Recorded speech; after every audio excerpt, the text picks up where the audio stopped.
Good evening, everybody. How are we? Welcome to the stream. My name is Anto, coming to you live from the end of the world, and we're going to do some more world building tonight. We haven't done this in a little while now. Last week we did some one D&D stuff. The week before I was off, I think. So it's been a couple of weeks since we've done this. If you're new to the stream, welcome. What we're going to do tonight is we're going to do some collaborative world building. I'm going to load up my Jewel Cities of Talavar map project in Legend Keeper, and we're going to fill in some of the blanks. We've also got some fancy cards that we're going to be using this evening if I press the right buttons. I have a top-down camera. Look at this, professional quality, and we're going to be using the deck of many quests to generate some quests and to populate some of the world. Anto got fancy, yeah, he did. So we're going to be using that to give us some inspiration, fill in some of the blanks, generate some quests, generate some ideas. As always, there is a little gold coin icon underneath the chat that has got some options for you to be able to spend channel points to redeem things like NPC names and location names and place monsters and really interact with the world building process in that way. Other than that, just get involved in the chat, ask questions, give thoughts, and it's going to be a general good time. Welcome all, welcome. Nick says, I have this deck too and back the expansion. The original deck is ridiculously useful. I'm hoping that we'll get some good use out of it this evening. While we're getting started here, let's go and open it up and have a look. I don't think that I've got everything. Have I got everything all set up properly and all laid out properly? Let's have a gander. Certainly everything isn't the right way up, that's for sure. Right, I think those are all monster cards. I think these are all item cards. And then I think the last one, the sword one, swords are quests, I believe. There we are. So there are our three piles. For those of you that don't know, the deck of many quests is a little deck of cards by Lunchbreak Heroes, who is a friend of the channel, and it's used for generating random adventures. So you have a quest hook card, which is one of them, a monster card and an item card, and you pull three cards and it gives you a quest hook and a monster and a magical item that you can find, or just a general item that you can find. So we're going to go ahead and lay out our cards here and get them placed down and ready. Bob with the redeem already. The Amalgamite. Cool. Let's go ahead and take a look at the Amalgamite. Let's jump over to the old face cam. Are you sure you wish to exit? No, OBS, I don't want to exit. That would close the stream. That would not be good. Cool. Amalgamite. Pathfinder 2. Let's have a look, see what the Amalgamite is. The stream has ended. Right, Amalgamite. I don't see a mass of flesh and misaligned limbs. An Amalgamite is the warped body of a former spellcaster. Ooh, that's cool. Let me click. Oh, that's gnarly art. I like that. Right, we're going to go ahead and make a note of that immediately. So let's jump over to the desktop view so you can see this art, because that's really... It's so cool. Like, limbs everywhere and it's all twisted and weird. So we need somewhere to put this on the Jewel Cities. So this is the map for the Jewel Cities of Talavar, which is going to be my next campaign location. The map is made using Incarnate, and the program that we're going to be using all through this evening to add information to the world is Legend Keeper. Links to both of those and information on both of those in the chat. So let's put the Amalgamite somewhere in the Desk Empire, because we don't have a huge amount of stuff going on in the Desk Empire. So we're going to go ahead. We've got a city here, so let's go ahead and drop a pin here, create from template. And our template is going to be a quests Amalgamite. And the Amalgamite is a level 13 creature, so we want to make a note of that. It's formed by a bad teleport. Ah! Oh, well, in that case we might move where it is, because I do have a bad teleport quest or random encounter out in the world. So let's go ahead and find it. It's called Fellstar's Staff. There it is. Cool. So let's turn on Pendragon, and let's grab the Amalgamite and put it somewhere near that. So that Fellstar's Staff is someone tried to teleport, and the teleport went wrong and split their body in half. So we can incorporate the Amalgamite into that and kind of have it be close to that failed teleport site. That could be pretty cool.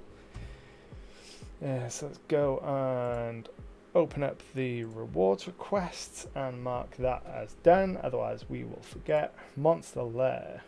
Complete all.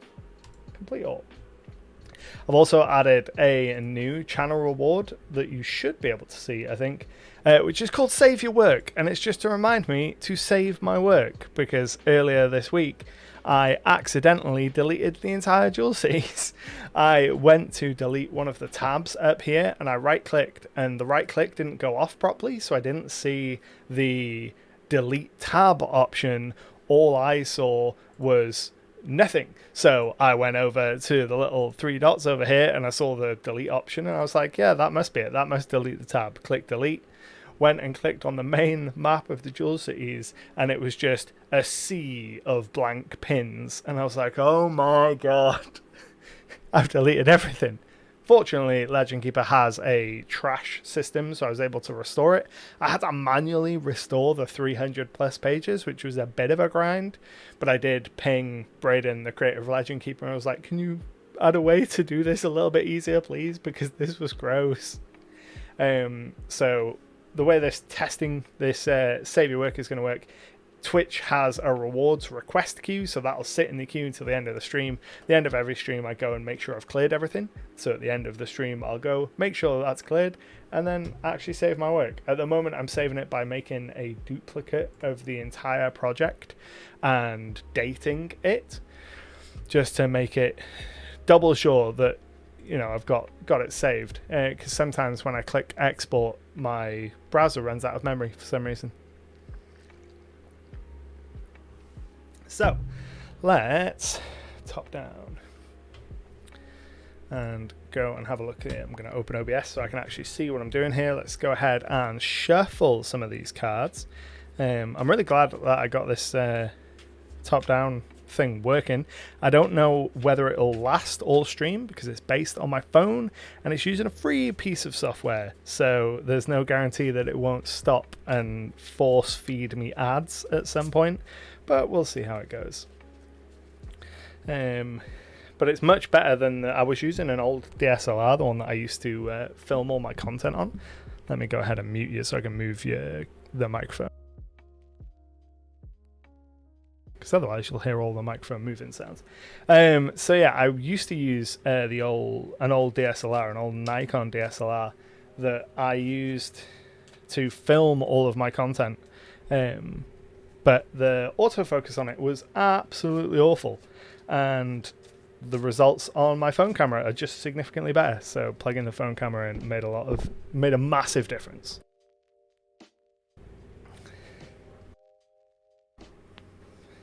Right then, we are going to start off. Let me double check which ones of these are. Cool.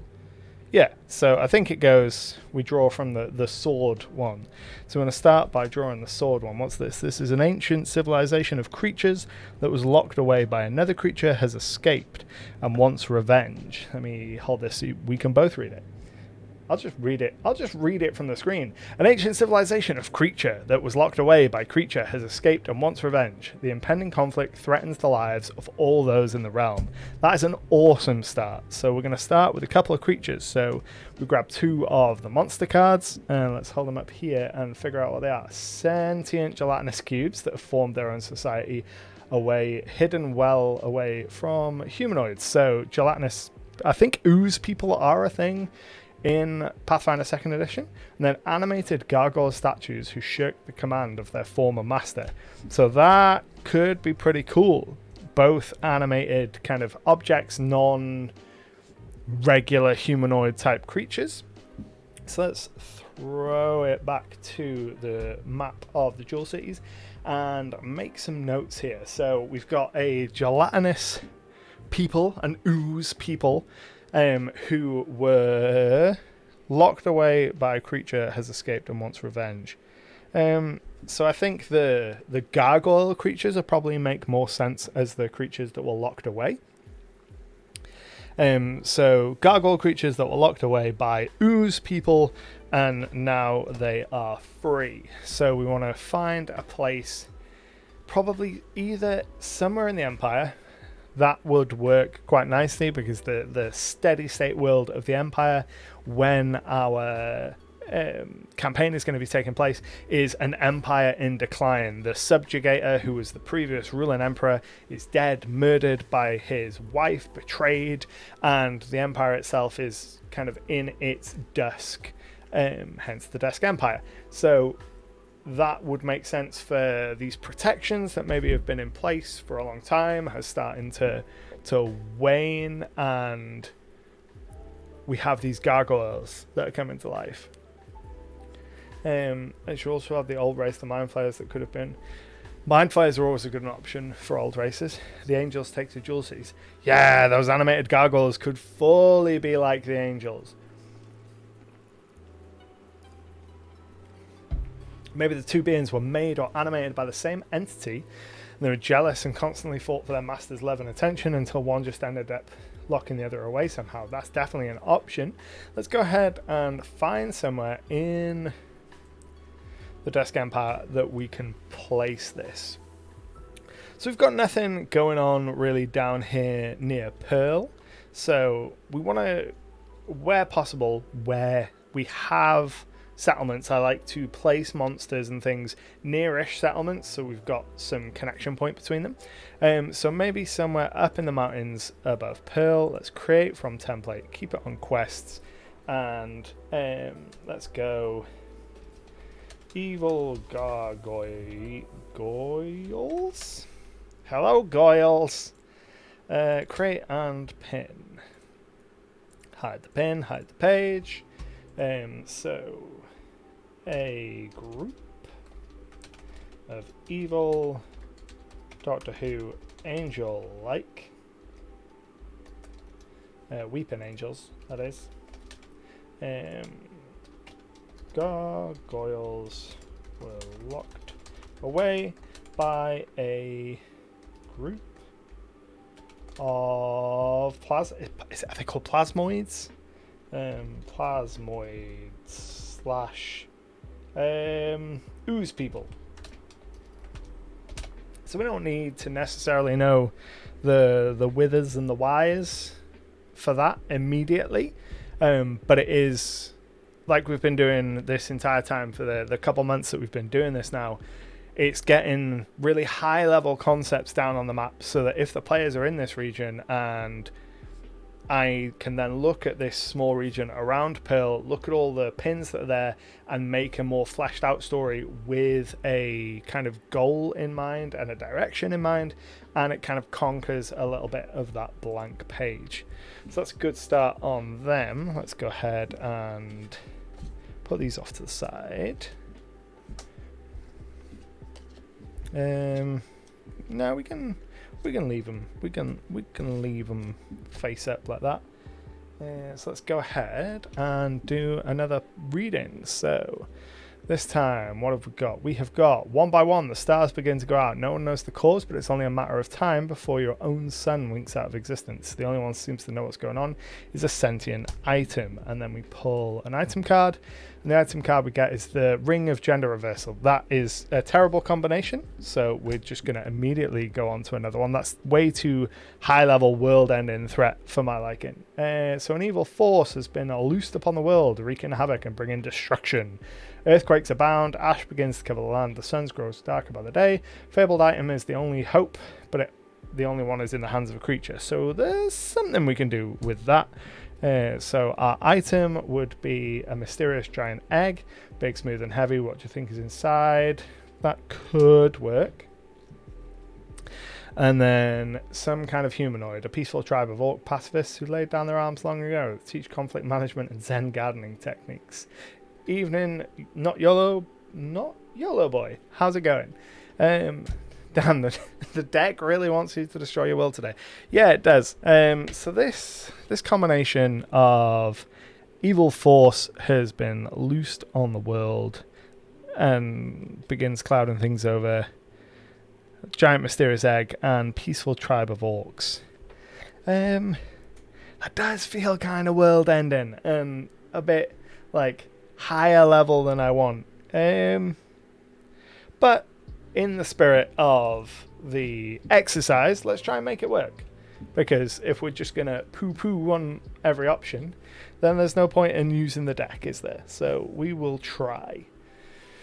So we want some kind of large, kind of big, terrible thing that's going on. But it doesn't necessarily need to be a big, terrible thing that's actually going on. It could just be we've got this group of people who believe that this terrible thing is going to happen. And they are employing the party for their help. So it doesn't necessarily need to be that it is actually going to happen. We just need some people to believe that it'll happen. So this feels like a kind of a desert wilderness, or possibly, So the city of Opal is a city that worships the Everlight, the goddess of the sun. We could play around with the sun aspect of this particular prompt and go with it being kind of a cult of the sun, worried that the sun is going to get blotted out. We could go that route. Or we could go into the unclaimed lands or the desert, into the wilds, and do it with more of like a tribalistic approach. Let me read the cards again. Evil force has been loosed on the world. Some kind of giant egg, and pacifist orcs. Man, it's really like the mist from the cut coming in, blocking sight of Opal. Right, I'm gonna generate another item because the giant egg isn't vibing with me.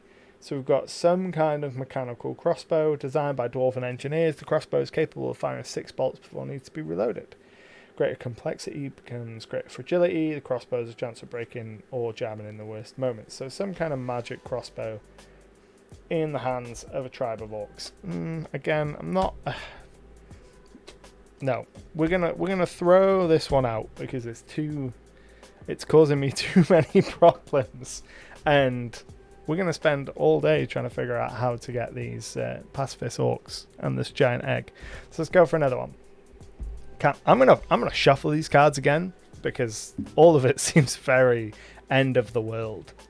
And maybe it is. Maybe all of the cards, all the quest cards, are just end of the world level stakes, and I've never noticed before.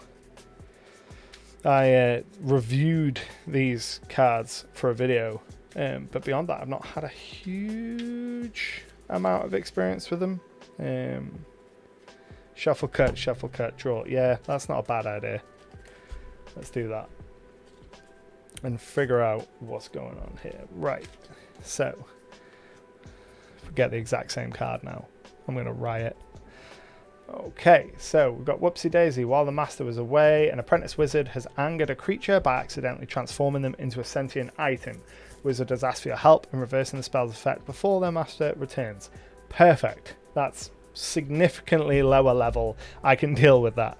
So we need a creature and an item. So the creature is going to be a necromancer that only animates those who sell their bodies to him.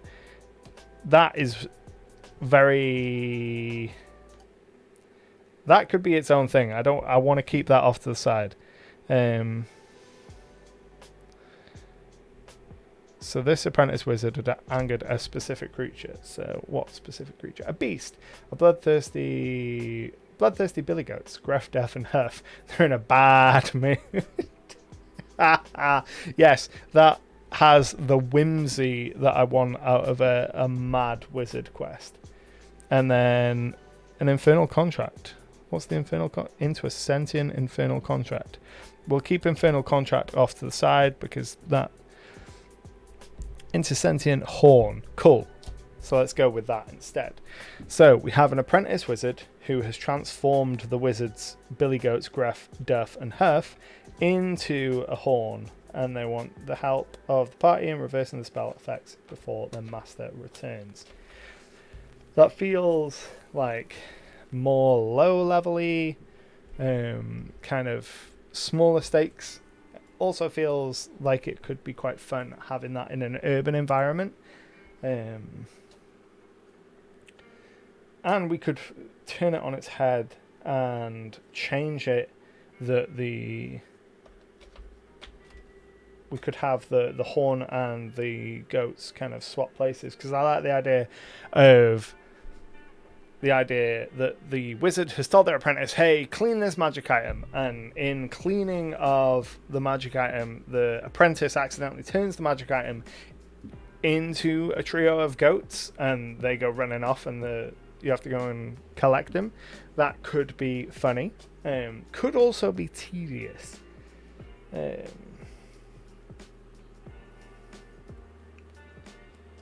So if it was turning the goats into a horn, I feel like that's too static. Well, what do we have here? We are in the middle of making quests using a certain someone's fancy cards. It's going well so far. We've had a little bit of a skew towards world-ending cataclysms, which hasn't been ideal, but we are in the middle of trying to figure out why this apprentice wizard has turned a magic item into a trio of goats.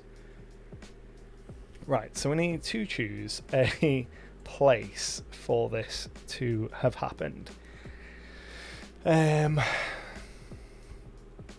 So we've already got a whole bunch of stuff in the Vale and in Novaris and in Eldal, so we don't really want to go there.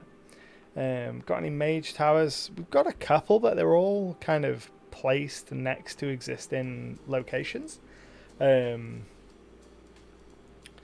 So let's go Topaz, because we got nothing going on over in the city of Topaz. Yeah, we got nothing going on in the city of Topaz. So let's go ahead and create from template, and this is going to be some kind of quest. We're just going to use the name of the card for this, so let's hide our page, and we want to hide our pin. So a wizard's apprentice was tasked with cleaning a magical horn. During the process, it was accidentally transfigured into a trio of goats. So that's gruff, deaf, and huff. And now the apprentice needs help recovering the errant goats. Goats. Perfect. Welcome, Sam. What do you use to make these maps? The maps are made using Incarnate, and Legend Keeper is the program that we're doing all of this in, just like Phoenix has already said. Phoenix has got this. Don't even need me here. Right, so we've got creatures, items, and quests. So in doing that, we picked out a necromancer that only animates those who sell their bodies to him, and an infernal contract. And I put those to the side to use for another quest. And I don't know what quest we'll use these for, but I'm gonna place them down off to the side of the draw pile for the evening, and just so they're there in my peripheral, ready to be used. Hello, I'm Phoenix. Welcome to my stream. Donate your body to science. So the problem with the necromancer that only animates those who sell their bodies to him is immediately it gives me Black Company vibes from the second Black Company book. But I'm gonna leave it there so that my brain can percolate on it and find a way to use that doesn't just take the plot of the second Black Company novel. So we've got the king is dying of a rare disease. His apothecary is in need of a special ingredient in order to make a cure. The heart of a creature gathered in the light of a full moon. Classic quest. And we've got a beast, an awakened hound with a magical collar who refuses to return to its abusive master. Without the collar, it reverts to a normal hound. Cool. So these two can tie perfectly in together, and we can take it that this hound can somehow be related to the monarch's ill health. We might not necessarily go monarch. We might downplay it to kind of mayor of a city or lord of a castle or a minor region. But this leader has some kind of deal made, and maybe that's where we bring in our infernal contract. So this card for the infernal contract says that the contract was misplaced by a devil or another, but we may not use that. We may use this trio to inspire this. So some kind of monarch made an infernal contract with a devil to prolong their life, and in doing so was given a puppy of a great hellhound, and told that so long as that puppy lived, so too would the monarch. So instead of treating the creature with love and respect, the monarch locks it up and says, right, okay, this creature's never leaving that cage. We'll keep it alive by any means necessary, and then I will live forever. And through the mistreatment of this creature over the years, instead of treating it as it should be, this creature has fallen into ill health and now somehow escaped, and the fates of that monarch or that ruler are tied up in that. Cool. Yeah, I like that. That's cool. Right, let's figure out where we're going to put it. And what creature we can be. We don't necessarily need to have it be a creature that the party battle, because this would be a creature that the party would need to go and interact with, in all likelihood. So, a rare ingredient. Where could we do this? Let's have a look and see whether we've got anything in some of these places. So we could do it for Jasper, maybe? What's Quinta? I can't remember what this creature is. PF2. Oh, yeah, that's not a doggy. Where crocodiles? We have nothing for this city, this unnamed city up here. So let's go with this one. So let's go ahead, create from template. And the quest is going to be a rare ingredient. A rare, no.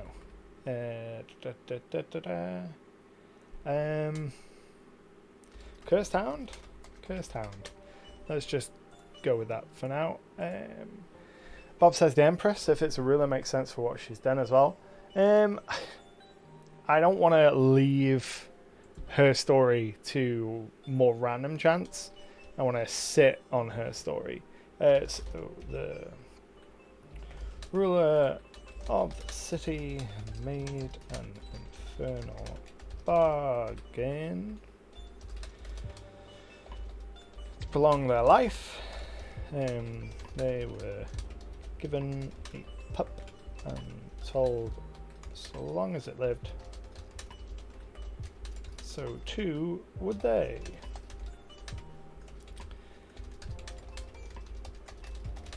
Instead of treating the animal with care, they locked it in a cage and mistreated it.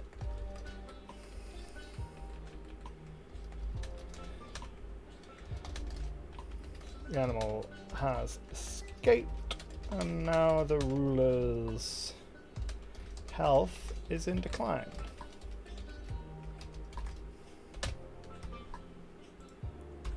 His heart is in the pepper, needs to be within a certain range. Could absolutely that. His heart is in the dog. Needs to be nearby. So let's go ahead and hide that pin. Excellent. That was an ideal. That's a classic fantasy adventure hook, I think. Oh, I'm gonna sit down. Ow.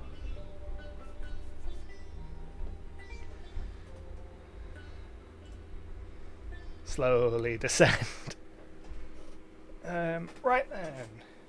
So let's go ahead and pull another one. So we're getting a little messy here. Need to tidy it up. Right, let's go with Captains of Industry. A conclave of creatures has sent you to find an item to serve as a power source for their new factory. They plan to mass produce battle-ready clockwork golems. That's kind of cool. So we need creatures. So the creatures are cat the size of a dragon with a fondness for large balls of rope. That's too silly. A group of turtles who practice martial arts very slowly and a penchant for pasta. We can go turtle folk. We won't necessarily go the Teenage Mutant Ninja Turtle folk, but we'll go turtle folk and flying carpet. Flying carpet. Probably not going to be any good for producing clockwork golems, but that can go aside again for something else.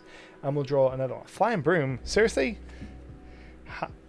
I have not shuffled these well enough, it seems. So let's cut the deck and shuffle them and do it again. Flying golems. Oh, a prototype flying golem. That's a great idea. That is a great idea. We're going with that. Recover the prototype flying golem. Slurpee, thank you very much for the Prime sub. I'm gonna get rid of the group of turtles. I'm gonna draw again. Rodents of unusual size. Rat folk. Rat folk are way more in keeping with a flying golem. I like that. So I'm going to go with a group of rat folk who have been prototyping a clockwork golem, and this flying golem has flown away and they want the party to go and recover it. So we need to figure out where rat folk are going to live in this society. I don't want to stigmatize rat folk too much and say that they're going to be on the fringes, but it does seem like the obvious place to go with. I actually might go with this city that is just called Hill at the moment, inspired very much by Edinburgh in Scotland. It is a city that's kind of built on itself again and again and again, and has like whole full streets and networks underground. Very ideal for rat folk to live. So we're gonna go there. The rat folk want to use it to escape from the cat folk. Houses of Parliament. So go create from template, and this is going to be flying golem. Flying golem. Hide that, and then hide the pin, and we go a group of industrious rat folk, which are Yosoki in Pathfinder, I believe. Have been experimenting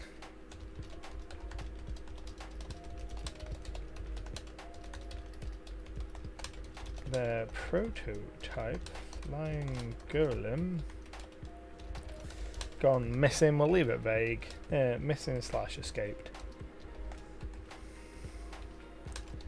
and they want the party to recover it. I don't know how much there is in terms of clockwork golems in Pathfinder. So let's go an alchemical golem, clay golem, iron golem, carrion golem, ice golem, wood golem. Surely there is a clockwork creature somewhere. Let's have a look. Two Hands says, I bought the Humble Bundle Pathfinder deal, convinced my 5e pals to try the adventure in the beginner box. It's going to be great fun. That's awesome. It is a really good deal, that Humble Bundle. There must be. Or is it coming? It feels like... I feel like Guns and Gears would have had a clockwork golem.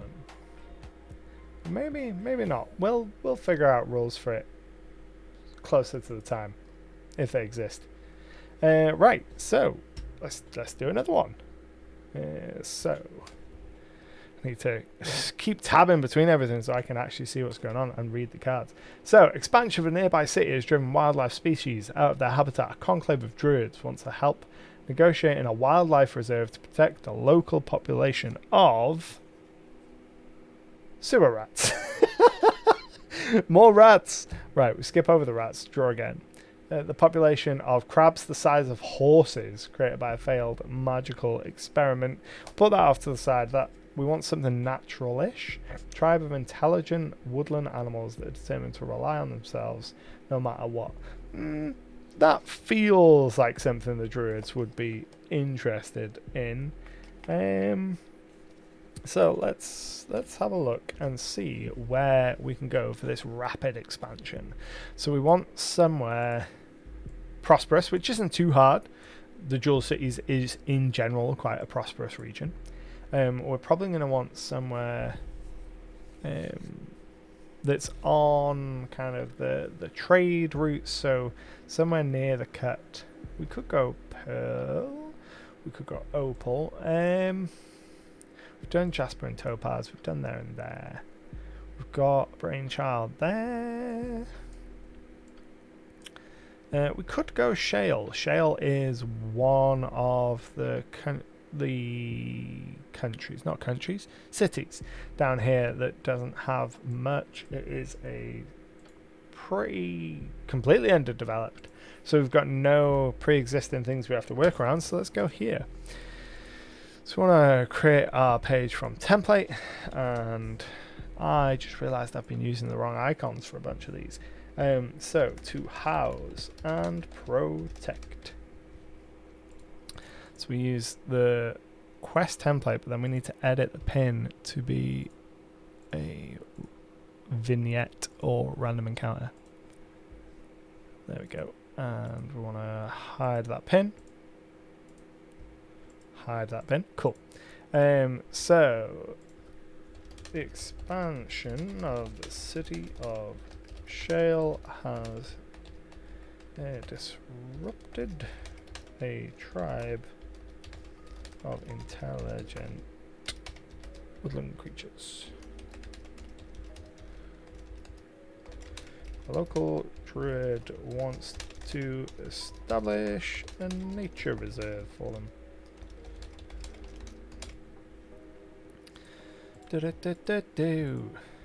Cool.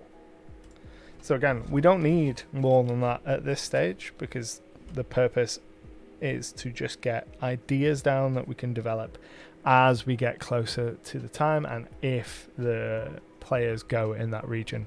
So, you know, there's something like 1,500 miles of space end to end here, so the players are going to have a lot of options for where they may or may not want to go. So I don't want to develop anything too in-depth until I know where the players are going to be. So let's go ahead and do another one. So this time we've got a bit of rivalry. A creature has been using an enchanted item to control the residents of a small town. The one resident immune to the item's effect has hired you to steal it. I like that. That's really nice. That's cool. So we want creature. This is the perfect time to bring back the necromancer that only animates those who sell their bodies to him. And then in terms of item, let's have a look what we get. Ring of the Beast. Its wearer to transform into one particular beast or animal once per day. We'll keep that off to the side for now. That doesn't scream control to me. A mounted singing fish. That's too humorous. Let's go Map of the Wayward. Magical map that reflects your current overland surroundings bearing. Anyone in possession of this item can never get lost while above ground. that's a cool item to just have, not necessarily useful for this particular adventure. Jewel of Light, precious gem, constantly puts out the same light as a single candle, whether you want it to or not. I like the name. Let's go with the name, and we'll figure out some different details for it. So this is going to be based in a small town. That gives us a nice specific level of town to go to. So let's go and have a look and see where we've got some small towns that need placing. Probably don't want to do it in the Empire, even in its kind of later days. The Southern Empire is going to be probably 2 on it for this, but there's some spots over on the Island of All that we could probably use, or we could have somewhere around here. Let's have a zoom and see. We've already got some information for this town, so we could go this one, this little town here, and we will go create from page, and this is called Bitter Rivalry.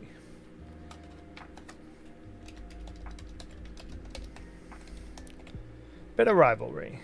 That's going to be hidden. Man-sized rats called Skaven. Preposterous. And then this is going to be our little adventure, so we want to change it to that. Hide our pin, and then we go here. So a necromancer has been using the Jewel of Light to control a small town and exact their will, forcing the townsfolk to procure bodies for the necromancer. Only one member of the town is immune to the light's effects and has asked the party for assistance.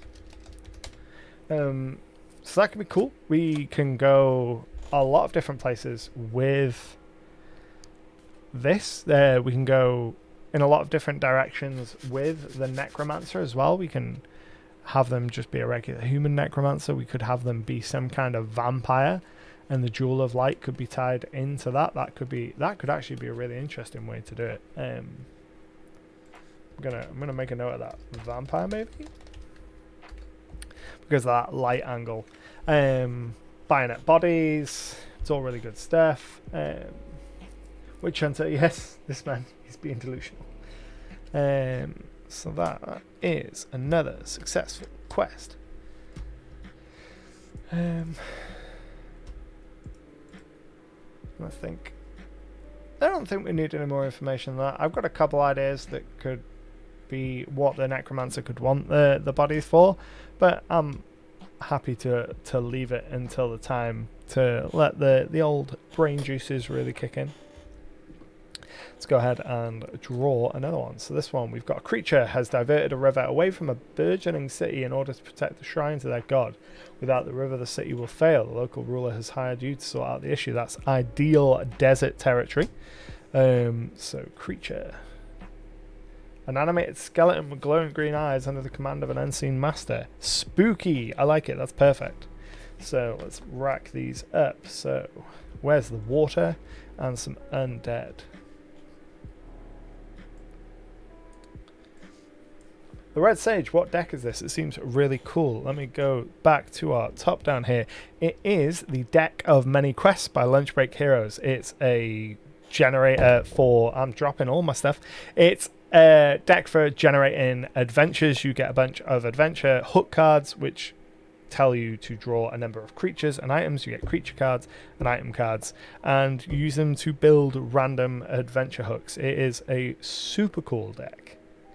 I will grab a link to it, actually. Let me go ahead and should have set this up ahead of time. But then where's the fun in that? Let's So let me go ahead and grab the link to it, because I have done a review on it. So inside the oh, that's going to be loud. Share. So there's the link to the review that I did of it, and then there is the link to, hang on, got to make sure I'm copying the right thing, and there is the link to the deck itself. Yes, that is the link to the deck itself. Probably should have checked before I put it in the chat. It's fine. I trust myself. Right, so we've got where's the water? Is this coming through properly? Yes. Don't know why it black screened there for a second. Right, so we want a group of undead with glowing green eyes under the command of an unseen master have diverted the river away from a location somewhere in the desert. So where that is doesn't really matter. We can just choose a spot, let's say right here. Create from template.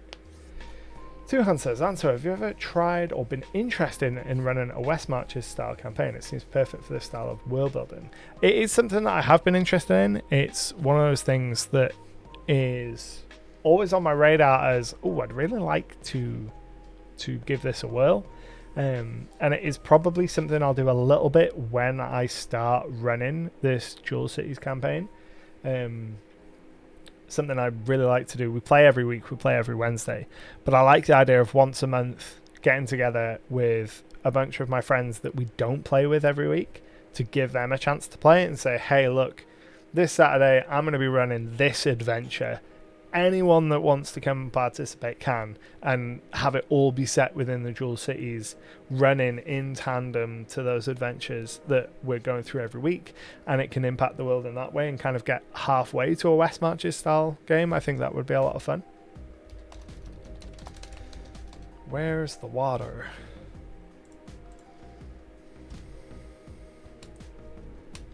So we're going to edit our pin, change that to be our quest pin, and then confirm.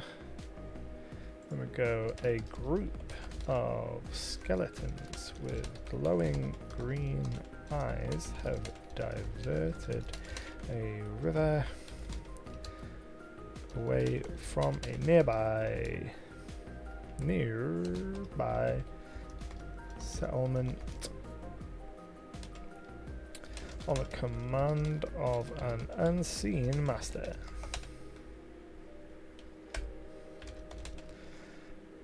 The village is running out of water. Needs the party's help. Cool. I like that. That's cool. Let's zoom out. I've not had a look in a couple of weeks how many pins we're up to. Let's go ahead and do that. Turn on pin clustering and then zoom all the way out. So we are up to 198, 298, 300, 332. It's pretty sweet.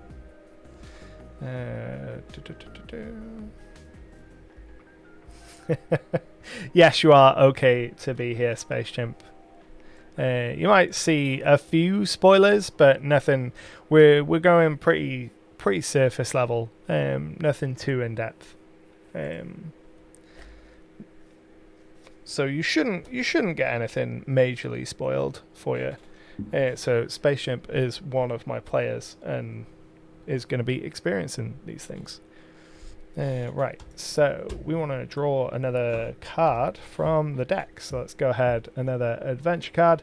A fearsome creature has been terrorizing local trade routes. Authorities have had no luck in tracking them down. You've been hired to find them and kill them. Perfect. So the fearsome creature is going to be a rough and tumble bandit with no regard for the law, at least half the number of dead or alive bounties. That could work. That doesn't feel fearsome.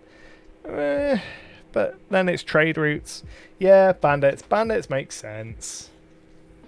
So we need to find a place in the world to put our bandits. So I'm thinking we're going to put them somewhere in the Desk Empire because we have neglected the Desk Empire a lot. I'm thinking we're probably going to put them somewhere along this significant road, and we've already got a town here, so we're just going to go ahead and we're going to place them right here.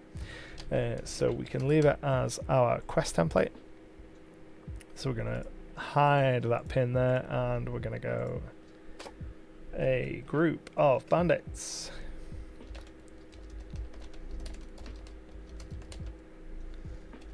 Many who are wanted, dead or alive, have been terrorizing the local trade routes. Empire authorities have hired you to track and kill them. Perfect. So that's another quest placed. That was a nice easy one, to be fair. So let's go for the next one. A troll has been run off his bridge by a creature. The troll seeks your party's help in reclaiming his bridge. I like that. That's whimsical. So the creature that's run off has been nomadic elves who are driven from their homeland by invaders and find no welcome anywhere they stop. Well, if they're driving trolls away, no wonder.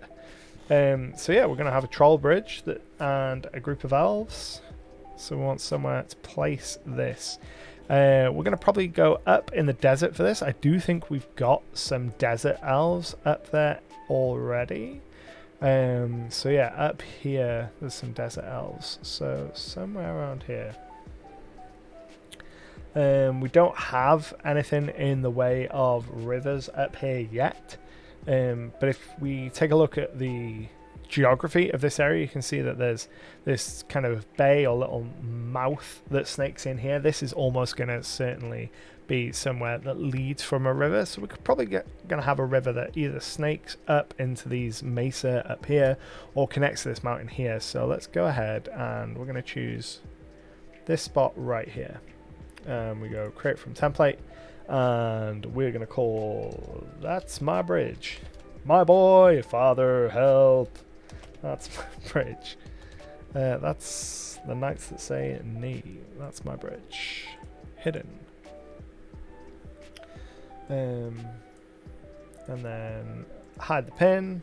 Change it to be white with a question mark.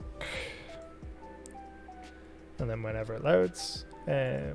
Cool. So a troll has been driven from their bridge by a group of desert elves.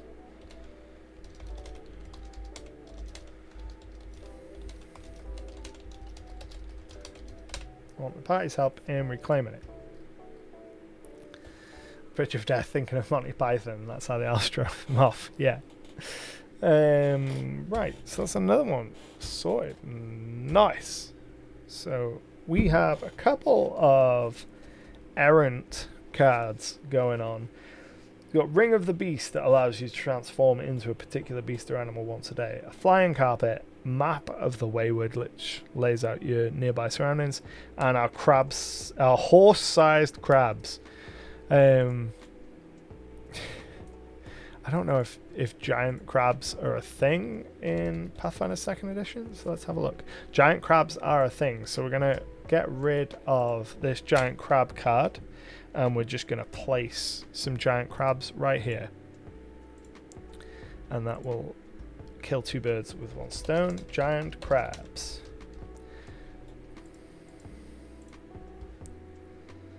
And then hide that pin, we don't need anything else for that. Then the Map of the Wayward, we can keep that in reserve. Flying Carpets, always handy to keep in reserve. And then Ring of the Beast, so we'll keep those on the side for now. And then let's go ahead and draw another card. Let me move some things here. Let's draw another card. So we have Squash the Squash. A traveling wizard has caused the pumpkins at a local farm to become sentient and carnivorous. Locals want their squash problem squashed and offer item as a reward. What are we going to get as a reward for this? The jar of preservation. Covered in the jam makers everywhere. The small glass jar perfectly preserves any item. It's put into it for as long as the jar remains intact and the lid remains sealed. That's surprisingly wholesome. I quite like that, actually. So let's have a look and see whether we've got any kind of jack-o'-lantern kind of monsters going on in Pathfinder 2nd Edition anyway.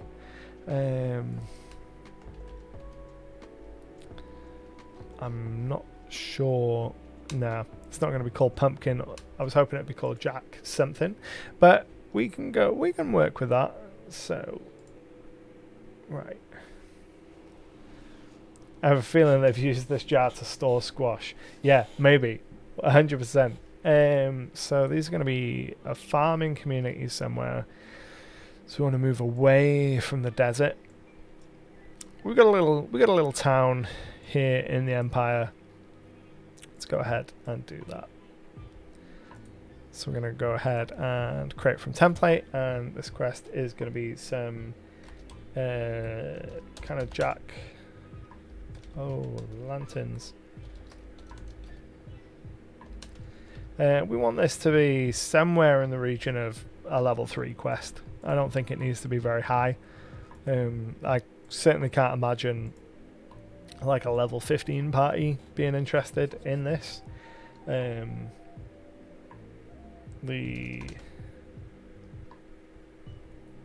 Just desert. Gosh darn it. So the card said it was a traveling wizard that caused them to do it, maybe. But I think the local pumpkin patch has become animated and evil. The townsfolk need help and offer a jar of preservation, which magically preserves whatever is inside as a reward. Let's go ahead and italicize that so we know it's a magic item. Iconoplast says, first time catching you on Twitch, want to say your OneNote videos are super helpful. Thank you very much. I'm glad you found them useful. Although now I've said that, Squints doesn't look like OneNote. No, this is Legend Keeper, which is what I am using now. I've moved on from OneNote primarily for this reason. So when I zoom out, you can see this map. Let's not create a pin. This map and all of these pins, each of which links to an article and has information within it. So if I go ahead and click things, each of them links to an article and it'll link to other maps or main information about it. And it is a much more RPG focused kind of world building tool. OneNote is still probably my main recommendation for free options. This is a paid option. But Legend Keeper is what I've moved on from OneNote to. But it's still, I still employ most of the same principles, especially as my DM Bible. I've pulled a lot of kind of the ideas and templates and stuff from that DM Bible, and I use them in my Legend Keeper. And eventually, Legend Keeper is going to add project sharing, so I can actually share my DM Bible in Legend Keeper, which will be really cool. So let's go ahead and draw another card. So this time we have got a group of creatures is looking for a lost item. They've kidnapped the noble's daughter and want to ransom her for information. Perfect. Classic quest. So the creatures are masked devil-worshipping cultists who'll stop at nothing to hide their true identities. Very spicy. And the item they're looking for is a jar of endless scones. Too silly. The item they're looking for is a haunted doll, a cute porcelain doll with sync golden hair and a frilly dress, known to move on its own when no one is looking. It's often found near the knife drawer. We can work with that. There's definitely something that we can do with those 3 prompts. Let me line them up here on my keyboard. And let's have a gander. Yes, Chimp, the cards are very cool. Super useful for generating kind of ideas and stuff. which is exactly what they're intended for. So, a group of devil worshipping cultists. I had to read between two cards there, my brain stopped working. So a group of cultists. We've already got some cultists up in the Vales, so we want to move away from there. So let's go somewhere in the Empire again. We've got a city right here that has got nothing going on for it presently. So let's go ahead and plop them right down there. So we're going to go cultists. So I'm thinking this is going to be somewhere in the region of level 5-ish. So kind of tier 1 play. And then we have a group of devil worshipping have kidnapped the daughter of the mayor of the city and demand a family heirloom, a porcelain doll, as payment. So the porcelain doll has some kind of magical properties. Maybe contains a soul or something.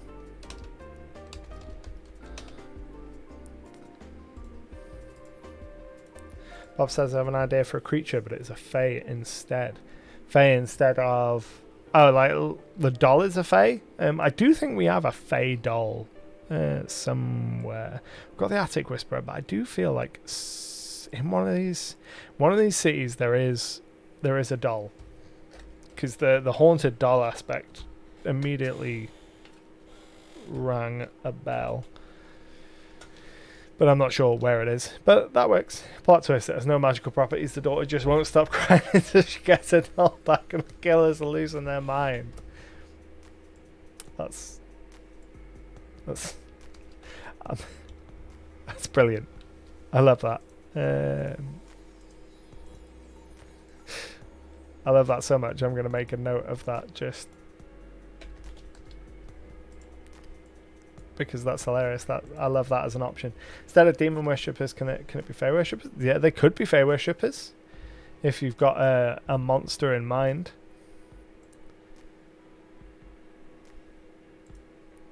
Let me know what monster you've got in mind and we can have a look.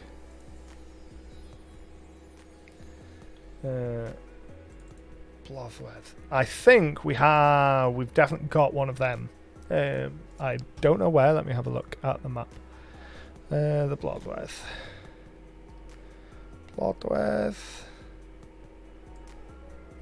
There it is. So one of them already does exist. So we'll keep with devil worshippers.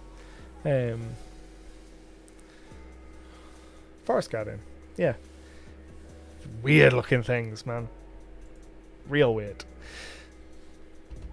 Right, so let's go and pull another card.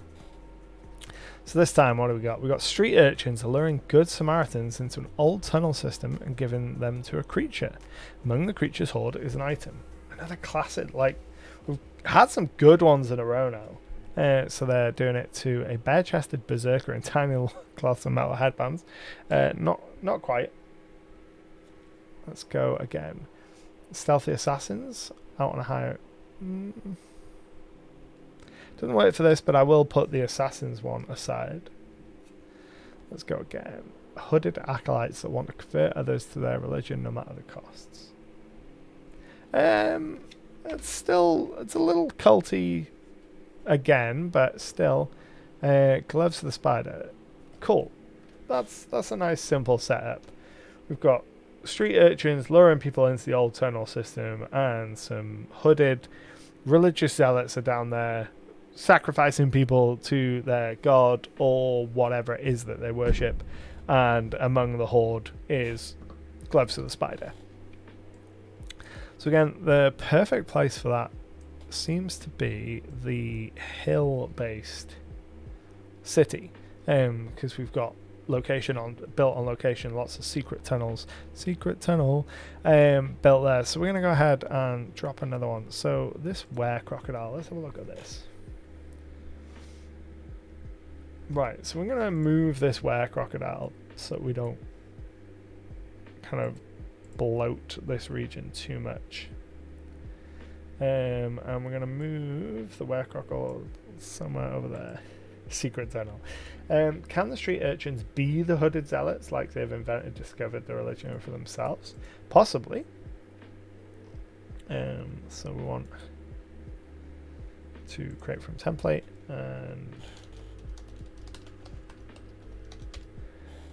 and we don't need a level indicator for this because this is easy enough to adapt no matter the level the players happen to be at the time. Go ahead and hide that pin again, and street urchins are luring goods into the old tunnel system and giving them to acolytes of a what are they giving them to? Let me go ahead here and figure out what they're giving them to. So, is this one? Log in. So I have there's a website where you can do like a choice wheel, spin the wheel kind of thing that I have set up with all of the religions in my world. So if I can get that going,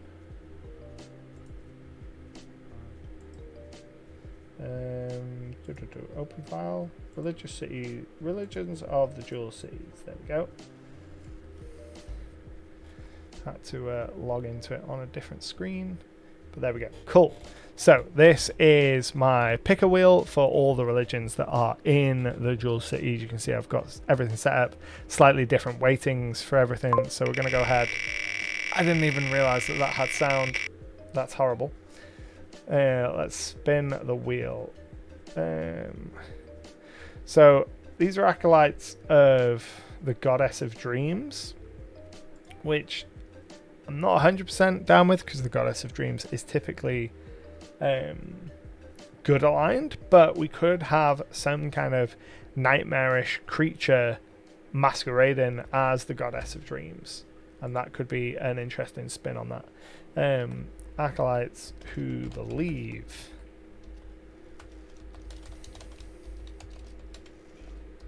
the goddess of dreams, Onera the dreamer, but are being puppeteered by an infernal force.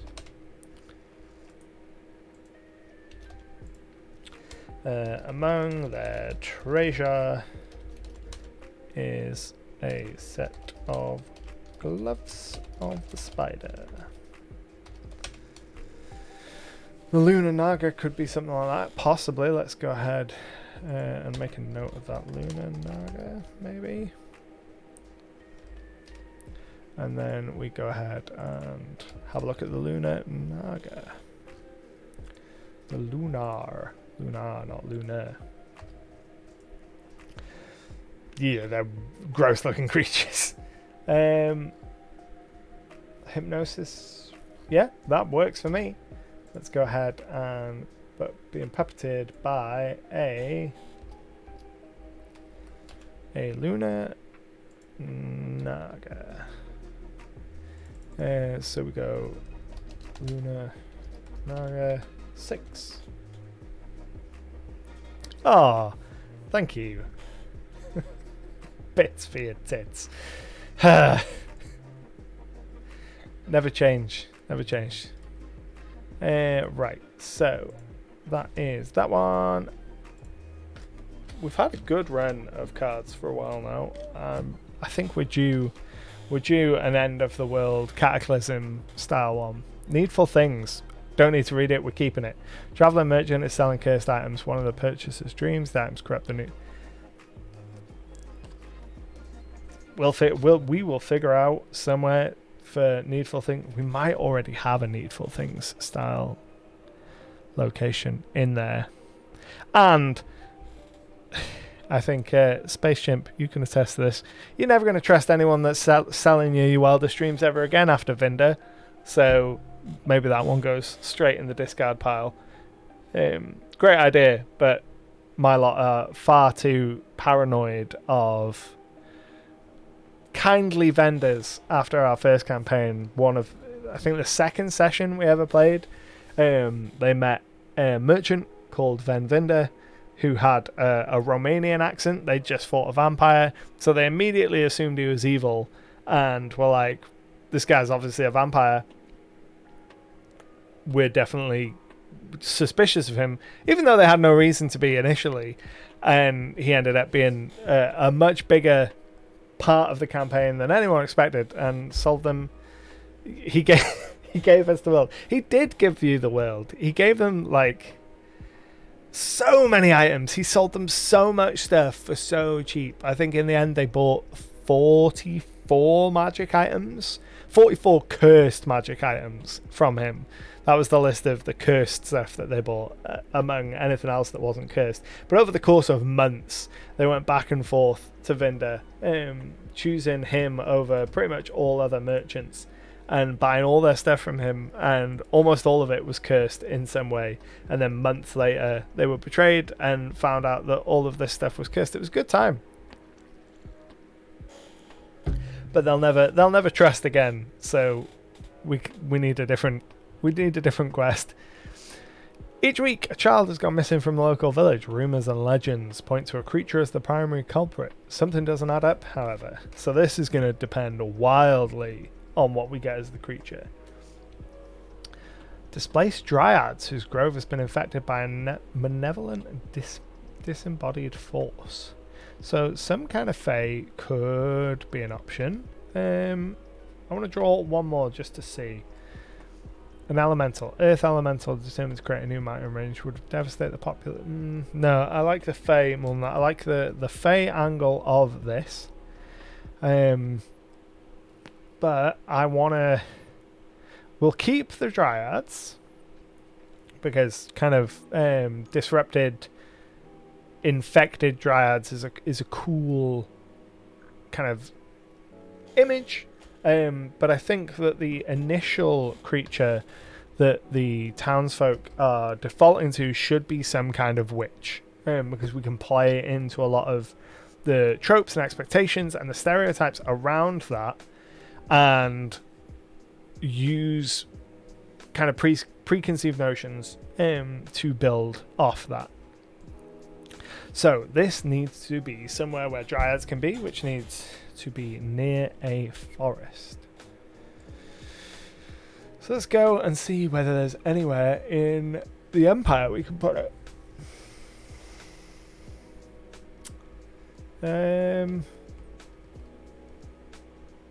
We could probably place it somewhere near this forest. Yeah, let's go somewhere near here. We'll go right in the middle of this one. So this is going to be some kind of dryad. So the dryad queen is level 13. So let's go malevolent dryads. We'll put it in the region of level 10.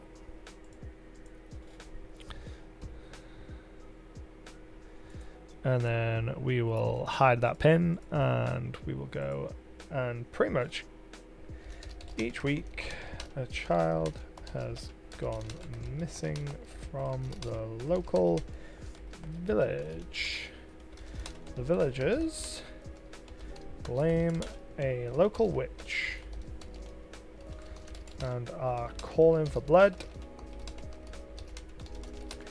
In fact, a group of infected malevolent dryads are to blame.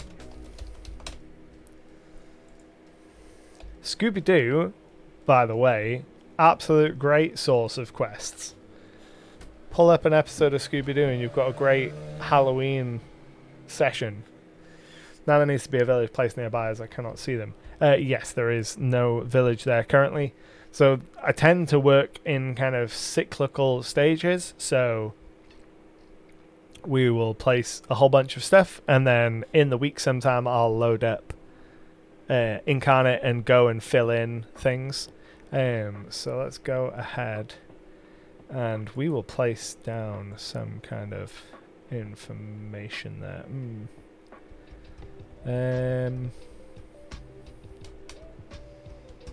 Yeah, let's just place down a random village. I don't know whether we have a generic village. Link to existing village. We do have a generic village, so we'll just put one there, and that will remind me that we need to put a village there, and that's job done. Jinkies.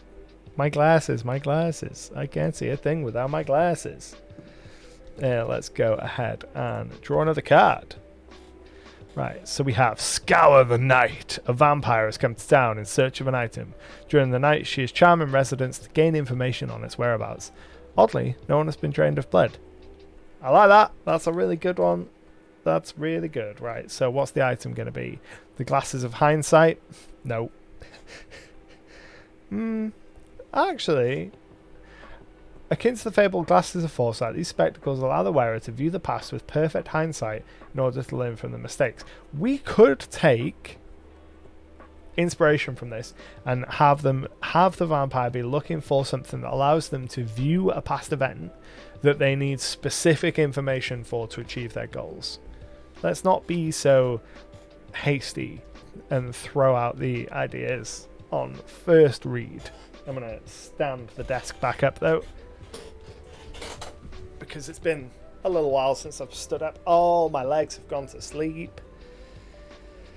Are we? I can't see how far up I need to be. Let me open OBS so I can see. Oh, that's too high. That's far too high. There we go. Right. Do the leg jiggle dance. It's not a bad shout, actually, because my legs are full on gone to sleep. Right, so we need a town. We need a vampire. We need some kind of hindsight based. We're going to crystal ball it rather than them be glasses, because although if it was like a set of glasses, if you think about when you go to the opticians and you get those glasses that have got the multiple lenses that kind of click into place, if it was a set like that you could adjust to change when in the past you were looking, that could actually be pretty cool. That could be a really cool magic item. Yeah, I spoke too quickly about the Glasses of Hindsight. In hindsight, I should have been more favourable. So we need a town to place this this vampress.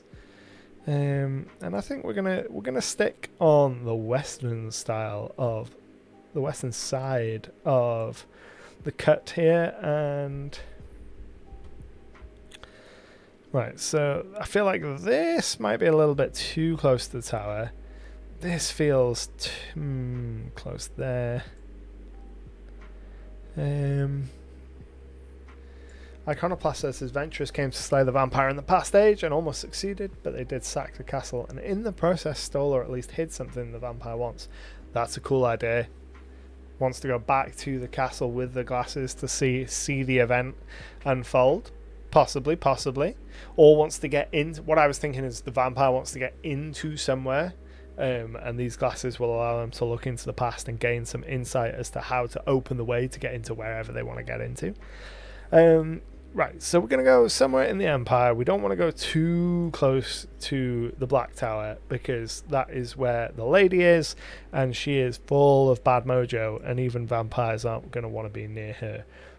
So let's go and have a look and zoom out a little bit and think about where we can put it. I'm thinking somewhere along here again. We could... There's a space kind of here. Oh, there's a city right here. Of course there is. Ideal. That's the one.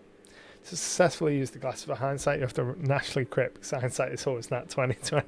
I like that. So we're gonna go create from template, and this is gonna be a vampire. So she's a vampire. So what levels of vampires? Monster, vampires. Spells, creatures, creature, vampire. Vampire count is 6, vampire mastermind is 9. So we want to be around level 9 or 10. Vampire, level 9 or 10. Yeah, let's go level 9.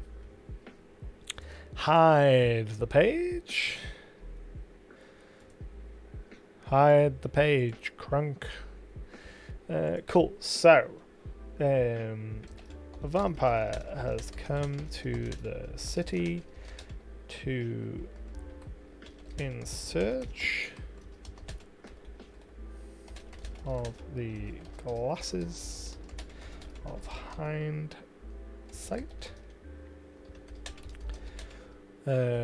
which she wants to use to look into the past and get information so she can find some kind of power or treasure or MacGuffin.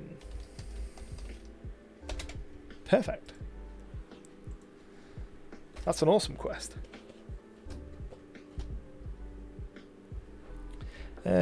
Right. We are flying through these quests. We're also flying through time. It's like 11:30. So let's keep going. We can get a couple more in. So the party finds a wanted poster with one of the members on it. Creature is going around committing crimes in their likeness for an unknown reason. I feel like we have something like that on the map already, so we're going to skip over that one. Kindly old soul, you're gifted with item by a kindly old man. Unbeknownst to you, the old man is a lich in disguise. The item is enchanted to siphon the soul of any creature you kill. Lich plans to collect the item later and dispose of the witnesses. Super cool.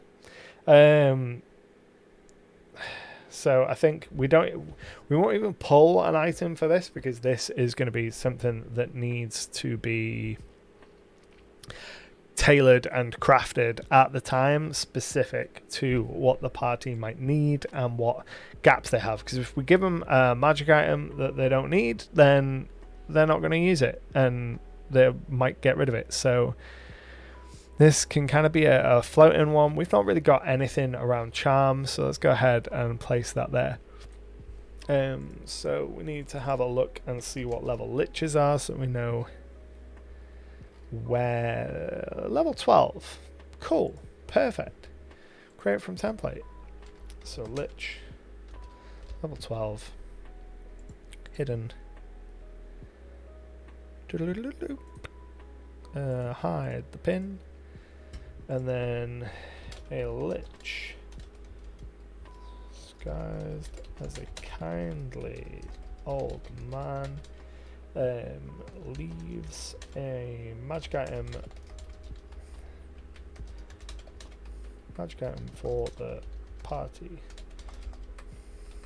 which siphons souls when they... Nah, you're not allowed to take notes, Jim. Like, I'd say you have to purge this from your memory, but you will. Leaves magic item for a party, which siphons souls when they go killing. And he plans on coming back and collecting it. Disposing of witnesses later.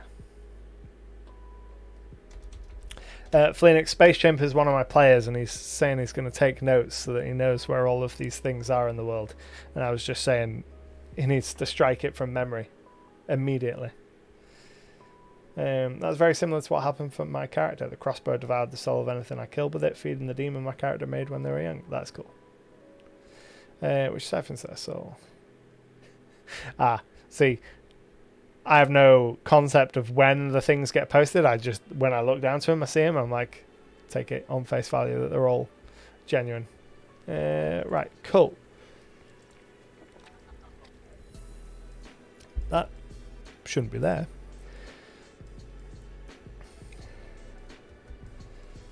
We're gonna load anytime. Come on, there we go. Gonna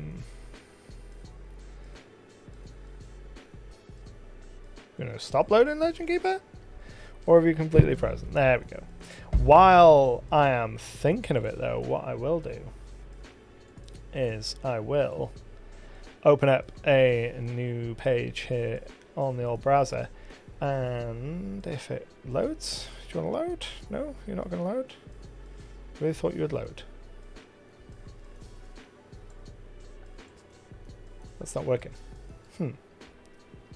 I was going to show you the sports arena. There we go. It's finally loaded. Cool. Confused my brain. So, Chimp, like I said to you in our chat the other day, I've been working on a sports game to play as a mini game in our next campaign. And this is a work in progress of the map for the game that is called Gorgon. It's kind of a cross between American football and dodgeball. The premise is there are 6 balls deployed on the field. One of them is the ball you use to score. 5 of them are Gorgon balls, and they will petrify people if you throw them and hit them with them. 2 teams, and you've got to score points. First to 7 wins, and where you shoot from determines how many points you score. So if you're in this middle zone, in the midfield, you score 5 points on a successful goal. As you move closer, it goes down. So between the blue and red, you score 4. Between the red and the orange, you score 3, and then 2. And then if you're within the green, you just score 1 point. The goal is 2 teams of 5. First 7 points wins. 1 scoring ball, 5 balls that will petrify you if you get hit by them, and then you can push each other over and tackle each other, and sneak in knuckle dusters and knives if you want to get really dirty. Petrified characters will drop any balls they're holding, freeze in place. Other characters have to come and touch them to unpetrify them. I've run a couple of kind of testing sessions, just controlling all of the creatures myself, and it's worked pretty well. It's pretty simple, but I'm pretty hopeful that there's going to be some nice options to spice it up with kind of cheating options. So spells aren't supposed to be allowed to be cast, but if you have kind of subtle spell or the option to cast them without someone seeing, or you can do it without the referee seeing, you can probably cast some spells. It's a mix of the inherent forcefulness of dodgeball and the inherent violence of American football. I love it. Yeah, pretty much. It will be this world's take on Blood Bowl, very much so. I, at some point, intend to try and pick up a copy of the earlier editions of Blood Bowl that really had some really cool cheating rules, to take inspiration from those. Because the game, just straight on the surface, is combination of making ranged attacks to throw Gorgon balls at people and petrify them, of making kind of reflex based rolls for your throwing and trying to score, making reflex kind of based to catch balls, and then unarmed attacks to tackle, trip attacks to trip, and then shoving as well to move people out of the way. So the cheating might be where a lot of the spice comes from. The chaos of all the petrifications, I think, will be an interesting thing to dial, because it's entirely possible there are enough balls that an entire team could be petrified, and then the enemy team could absolutely sweep and get the 7 goals. And I'm in the process of starting to think about the Gorgon League within the dual cities. So if we go ahead and look at the cities of Basalt and Granite over here between Novaris and the Vale, these are 2 border cities between 2 regions. Long history of violence, long history of kind of tension between the 2 cities. So to alleviate some of that tension and stop things breaking out into full-on war, they hold an annual Gorgon League, where they will have games of Gorgon between these 2 teams of these cities, and it's entirely possible that one of these cities could hire the players to say, hey, you know, you're getting a name for yourselves as, you know, impressive Gorgon players. We will hire you to come and represent us in exchange for X, Y, or Z. Iconoclast says, my issue with minigames is always that I get stumped trying to make strength, dex, intelligence, wisdom, and charisma all viable, since I know what my players are going to have. It's one of the benefits of Pathfinder 2nd Edition, actually. It reduces the 6 abilities into 3 basic saves. So instead of strength, dex, intelligence, wisdom, and charisma, you have reflex, fortitude, and will. So your mental stats are represented by your will. Your reflexes in a lot of the physical stuff you do, and the fortitude is more of your resilience to things. So using those 3 elements makes it much easier to make it so that everyone has at least something that they can do, because every character will have a good save in one of those. In terms of how to handle it with 5th edition, not 100% sure yet.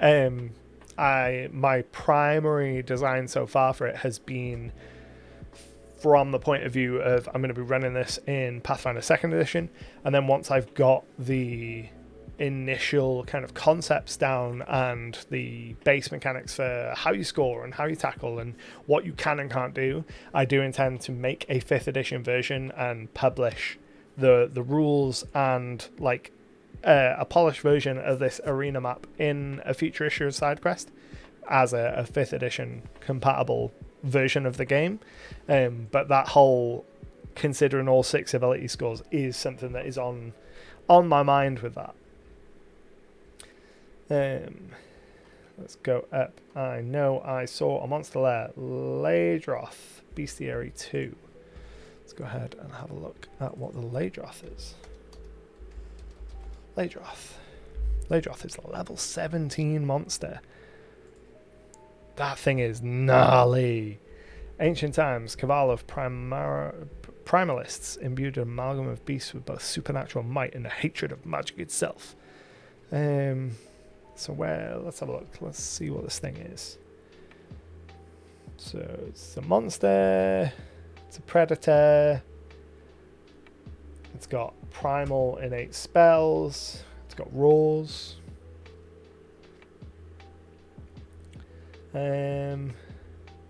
Cool. We will definitely add that somewhere. I'm thinking somewhere up in the desert as a nice place for a big old beastie. The Medusas will almost certainly be a team name. The Cockatrices, the Basilisks, all options. I also really like... I've been trying to think of what to call the balls in the game, like what the scoring ball will be called. You know, like in Quidditch, it's the quaffle. I've been trying to think of a name for the scoring ball and a name for the petrification balls. And I just keep coming back to Gorgon's balls for the petrification balls, because I love the idea of Gorgon's balls being a swear, like an expletive in universe. And like when things go wrong in the Jewel Cities, people are like, oh, Gorgon's balls. And it being tied to that game, which I really like. One Perseus. I did go and kind of do a surfacey level look at some Greek mythology and kind of Greek translations, because I knew that the Gorgon was from Greek myth. But a Perseus might be a little bit too real world, but that's definitely the direction that I'm thinking in terms of what to name the scoring ball. So let's go and create our Ladroth. But yeah, it gave me a great chuckle, the idea of people just exclaiming Gorgon's balls whenever something goes wrong.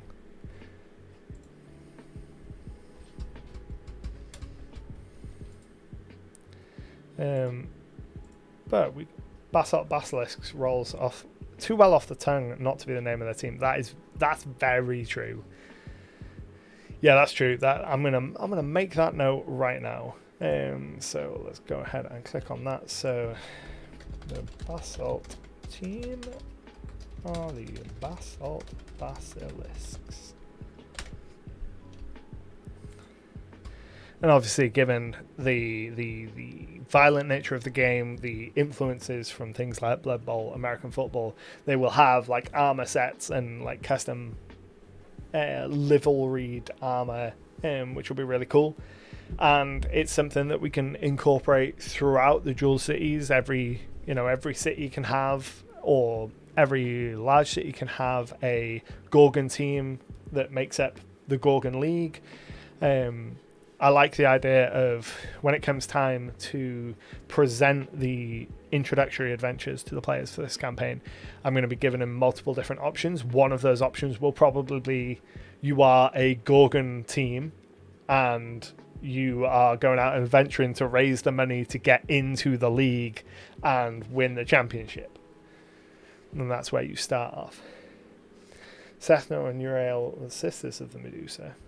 Yes, that's a very good point. So I'm just going to make a couple notes here and go for that kind of Perseus.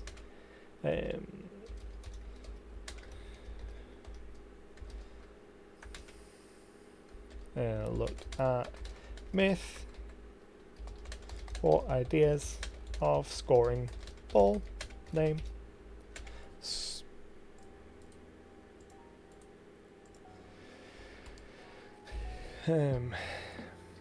But yeah, so I'm pretty pleased with how the making the rules for Gorgon have been going so far. The core mechanics seem to be pretty solid. It's just about figuring out the spice now. Right, we are 20 to midnight. We definitely got time for at least one more draw from the cards. For the good of all, the powerful warlord is sweeping across the land and enslaving those in his path. Little does anyone know, he's bolstering his forces to fight off the invasion. That's way too close to the subjugator, who was doing terrible things for what he believed the greater good. Whether it was the greater good is entirely up for debate. The Tooth Fairy, a knight of creatures with ripping the teeth out of people's mouths. They serve a group of demons who are working to simulate summon the greater evil, the Tooth Fairy. If Space Chimp is still here, he will no doubt have things to say about the Tooth Fairy. Another team name could be the Trebuchets or something because, tossing rocks and whatnot. Yeah, the Trebuchets, the Topaz Trebuchets. Oh, that's too good. Yeah, we're going to make a note of that immediately.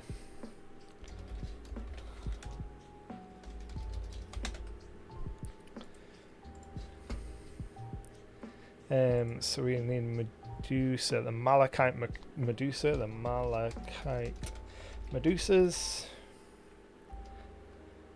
Teeth is life. I knew that with the Tooth Fairy you'd come out of the woodwork. Basilisks, Medusas, Trebuchets. Cool. So let's go ahead and draw another card. The last unicorn. A unicorn is horn stolen by a creature. Horn is not reattached to the forest in which I think we've already got a unicorn somewhere in a forest nearby. 101 Colonel says hello, and is the Tooth Fairy evil? The Tooth Fairy is very much evil. Let's go ahead and draw another one. Proof of ownership. Prized item has been stolen from you, but you've tracked it down to a highly secure bank. Bank will not give you the item back. Do you give up or plan a heist? That could be cool. I'm not a huge fan of just stealing stuff from the players, but we could go with some kind of option for doing a heist. I think we might have a heist. I'm pretty sure that there's already a heist set up. Yes, there is. There's a heist set up with a couple different options to kick it off. I won't say too much because Space Chimp will then know the secrets. But we already have a heist, so we'll pass on that. Mind-blowing magic. A magical wizard is conducting experiments to grant telekinetic powers to a large group of creatures. The wizard then plans to use them as personal armies to subjugate the realms. Cool. The creatures are water elementals. Water elementals I don't vibe with that. Fire elementals. What's the bet this is going to be? All the elementals. That construct. Animated suits of armor. No, this is giving me, like, this one gives me Dr. Brennan Stranger Things vibes. So I want something like that, some humanoid. No, we're just gonna go with it and have it be some kind of humanoid, maybe just any humanoid children. So give them the whole Dr. Brenner setup. So telekinesis, wizards, making an army. Probably not going to be in the Empire. So we're looking somewhere on ore. And probably want to be away from a city and away from scrutiny. Close enough to a city or a town for a ready source of subjects. So let's go and place it. Let's go down here because we've got an anatag. We could, yeah, let's do that. We're going to have it near to Eruxus and have them be stealing lizard folk children. And that's how we'll do it. What do we call this? We just call it the X-Men. The X-Men, but bad.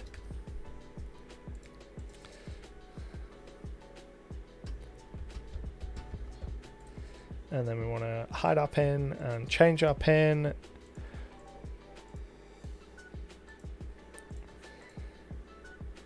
So we go, if it loads up, we didn't want to open that page, but that's fine. A wizard is stealing children from Eruxus and granting them telekinetic powers to serve as their private army. And feeding the lizard folk children's teeth to the tooth fairy.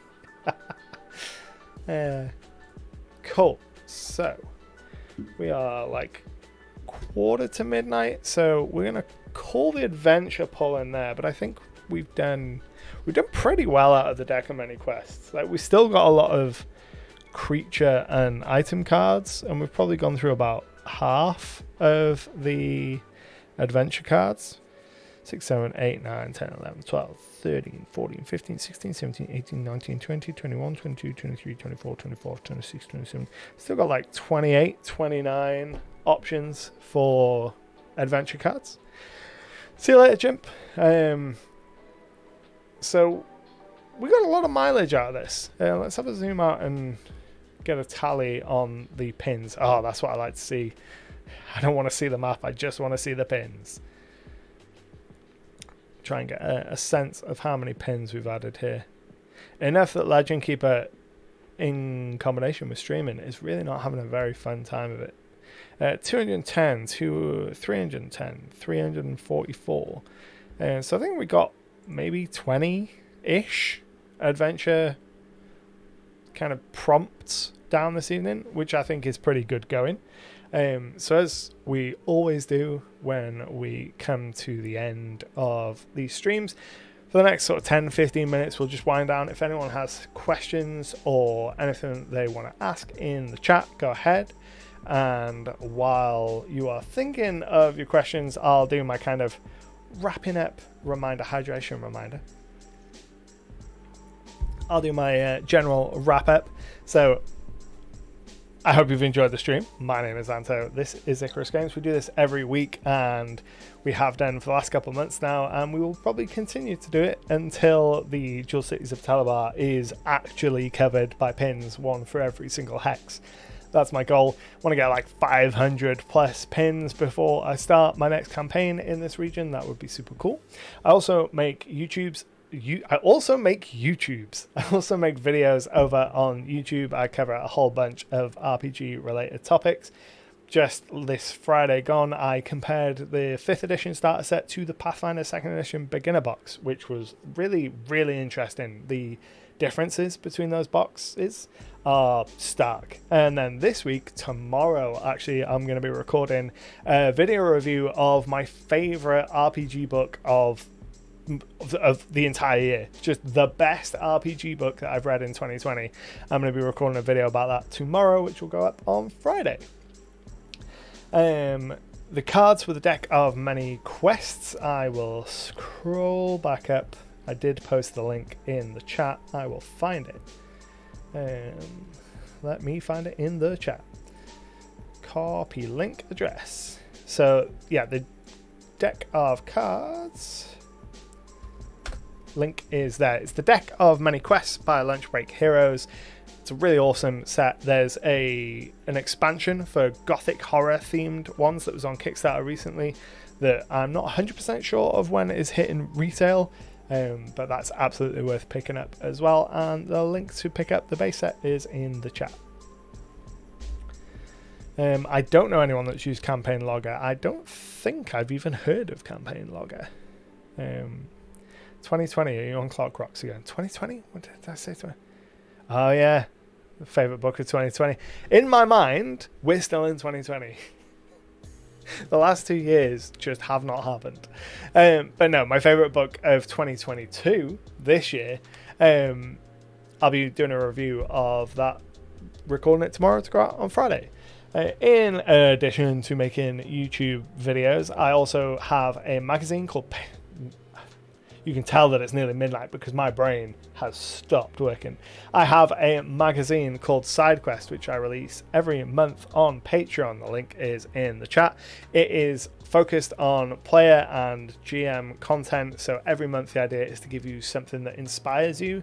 I got started in this hobby through gaming magazines, and I have really fond memories of every month getting the new issue of White Dwarf or Dungeon or Dragon and just devouring it and being completely inspired by it. So that's what I hope to do with SideQuest every month. So if you're interested in that, the link is in the chat down there. I also have a Kickstarter for the first SideQuest annual coming next month.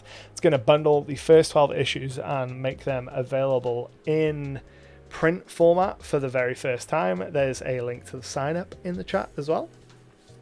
What else have we got? We've got Discord. I have a Discord. There's hundreds of people in there, and it's a great place to hang out and talk about all things TTRPGs. So that's all of my shilling. So go ahead, and if you've got any questions or want to discuss anything, stick it in the chat and we'll wind down for the next 10-15 minutes before I pass out, because clearly my brain is not working.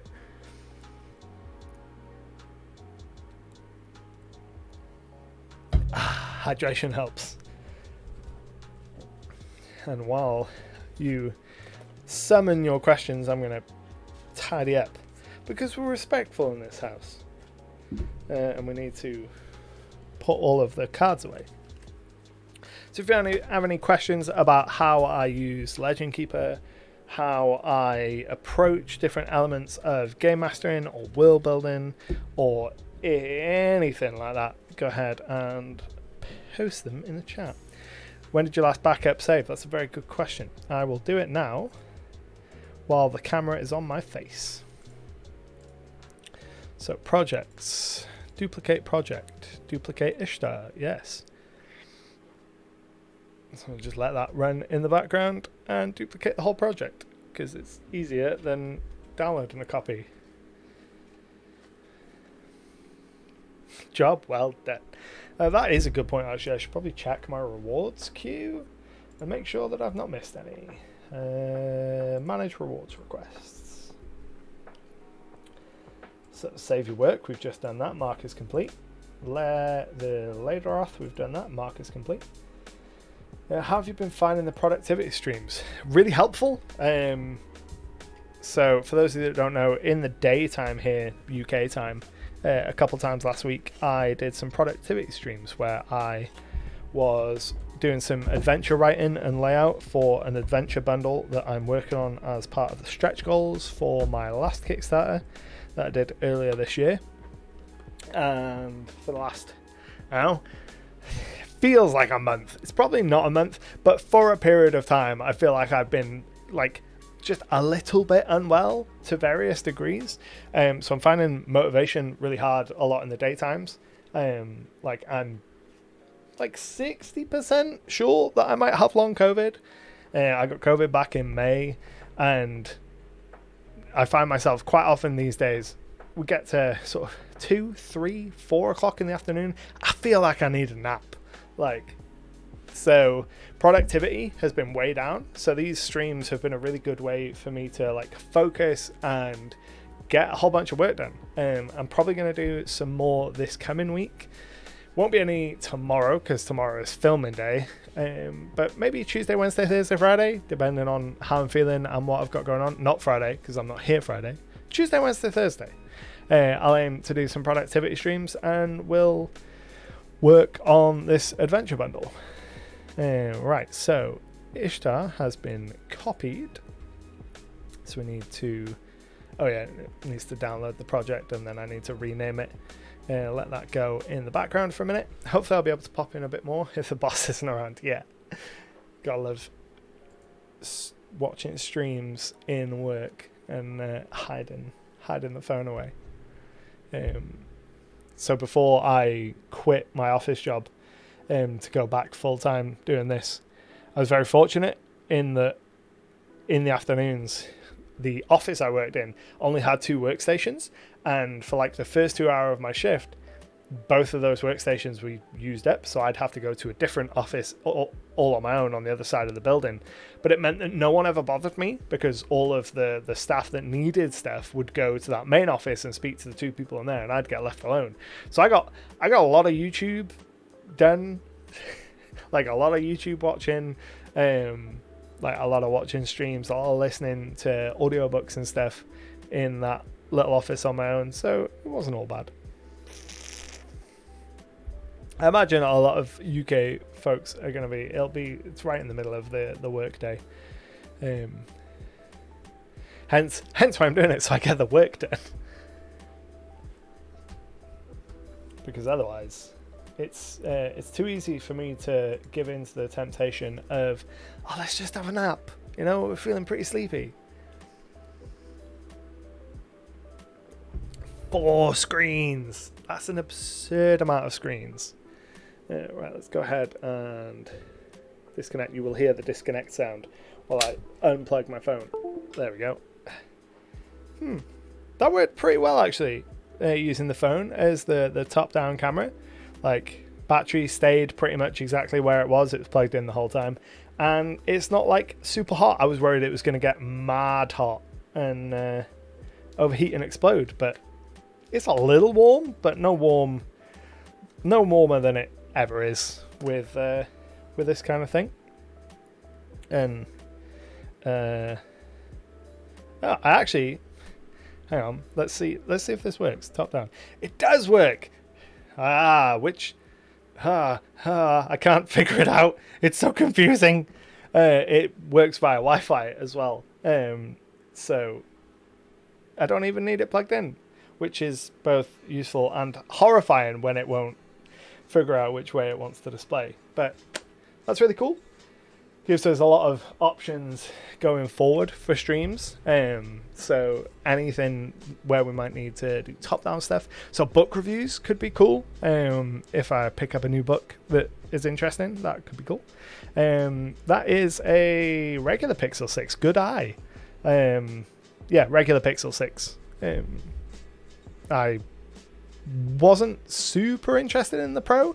The extra battery life would have been nice, but it was so much more expensive, especially over here versus the US. So I just got the regular Pixel 6 mainly for the absolute bonkers camera. I had a Pixel 2 when that came out, and I always loved that camera. Going from a Pixel camera to just a regular cheap Android camera in between was gross. So I'm very glad to have a Pixel back as my daily driver, and it's really useful for like streaming and making videos and stuff. So we can do like book flip throughs and stuff. I want to see if I can get hold of a couple of the old adventures, like Village of Homlet and Against the Cult of the Reptile God. Are two that I'm really interested in. And I'd love to go through them and read them and look and see how they hold up in kind of the modern sensibility of D&D, and see whether I think that those kind of adventures kind of stand up now, however many, 40 years on. I think that would be a lot of fun if I could pick up physical copies and we could do an actual flip through. That would be a really fun stream. And then obviously as new books come out, I can flip through them as well. I'm quite interested in maybe doing like some painting streams in the future. I've got a whole bunch of models that need painting. Actually, I may be able to show that if I can figure out how not to do it, how it does so it doesn't flip round. Let me try and figure this out. So that's upside down. So let me transform this and flip it 180, and then so this is so handy. Cool. So these are some of my models. These are the undead that I painted for a challenge last year. I painted this undead army in a single week. So that kind of goes over 2 shelves here. Got all the infantry there, and then kind of more of the cavalry and the snake people and the giants and stuff. That is a dragon that was for a sponsored video a couple weeks ago. And then I've got, whoa, you can tell that this is new. My Imperial Fists army, which is a long time project that I've been working on for years and years, and trying to get finished. Let's go ahead and go down. We've got more Imperial. I'm just gonna bring the microphone over here so you can actually hear me. There's more Imperial Fists and 3D printed stuff, and then right down here at the bottom there is a Night Haunt Ghost Army and a bunch of 3D printed Star Wars clones. So I've got a whole bunch of models that I need to get painted. So painting them on stream could be quite cool. Colonel says Undead for Kings of War, Age of Sigmar. Neither, pretty much at the moment. I'm not really playing any war games right now, mainly because there's no one in the local area that I know that's also playing. We keep flirting with the idea of getting back into 40k, which every time it comes up, I'm like, yes, please, let's do it. I need to paint my Imperial Fists. But presently, I picked up the Night Haunt for Age of Sigmar with the intention to play. And then COVID happened, and I never got the chance. So they've just been kind of collecting dust for a long time. I intended to paint them up with my kind of desert undead in that video last year, but I ran out of primer.